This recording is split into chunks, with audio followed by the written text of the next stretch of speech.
What's so incredible, too, about this picture, St. John, is other than the person purported to be your father, who truly looks like a tramp, he had dirty clothes and a ruffled shirt and everything else, the two people in front of him have clean shoes, clean pants. I mean, they look just like preppies. Yeah. In fact, they do look like they're well washed. Now, your father, of course, sends you this tape. We're going to play this in just a moment, and I've got to ask you this: do you, first of all, believe his story? I mean, he's named LBJ. He's named a fellow by the name of Cordmeyer, who was with the CIA. Mm-hmm. What if your father was just lying to protect himself, to protect all of you, and to protect those who truly might have been involved in the JFK assassination? Well, okay, a couple of points here. I don't think he would have lied, because at that point there was no pressure from any other angle that would have caused him to create a story. Second of all, if he were interested in creating or fabricating a story about the JFK assassination, he certainly would not have implicated some of his closest associates in the Cuban exile community and in the CIA, and certainly would have not implicated by inference the American government itself. He would have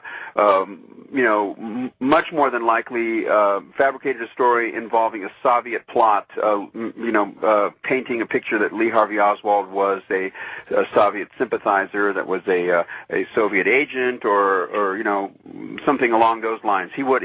I mean, he was still an agency man. My father was, and although he had been, bitterly, he'd been bitter about his treatment by the American government, the Nixon White House, he was still at heart a patriot, and would not had said anything to sully the reputation of the CIA or the American government. Do you believe your father could have been, if he's one of these tramps in this picture, could have been involved in the assassination?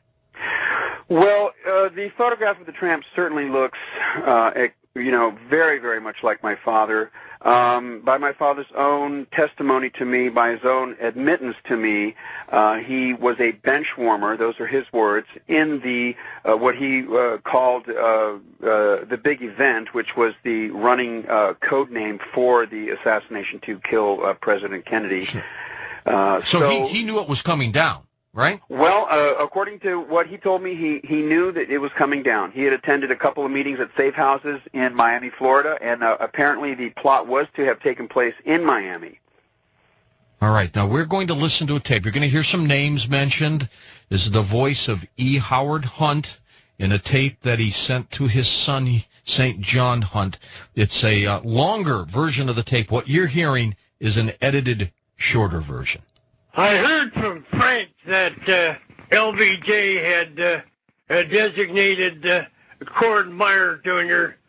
to undertake a larger organization while keeping it totally secret.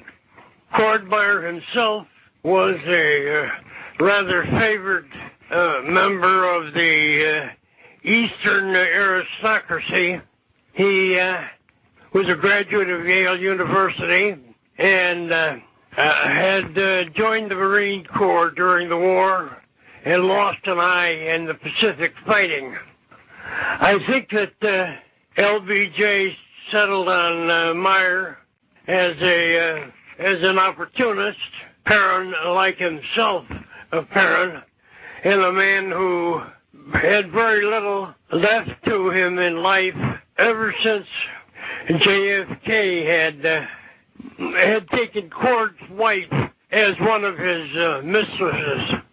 I would suggest that Cordmeyer welcomed the approach from LBJ, who was, after all, only the vice president at that time.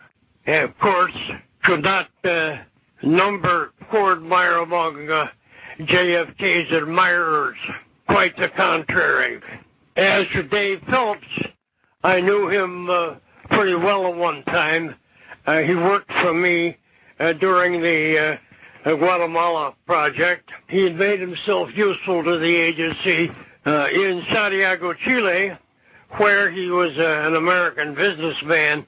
In any case, his actions, whatever they were, came to the attention of the Santiago Station chief, and when his resume became known to people in the Western Hemisphere Division, he was brought in to work on Guatemalan operations. Sturgis and Morales and people of that ilk stayed in apartment houses during preparations for the big event. Their addresses were very subject to change, so that where a fellow like Morales had been one day, you're not necessarily associated with that same address the following day. In short, it was a very mobile experience. Let me point out at this point that if I had wanted to fictionalize what went on in Miami and elsewhere during the run-up for the big event, I would have done so. But I don't want any unreality to tinge this particular story, or the information, I should say. I was a bench warmer on it, and I had a reputation for honesty. I think it's essential to refocus on what this information that I've been providing you, and you alone, by the way, consists of. What is important in the story is that we've backtracked the chain of command up through Cordmeyer and laying the doings at the doorstep of LBJ.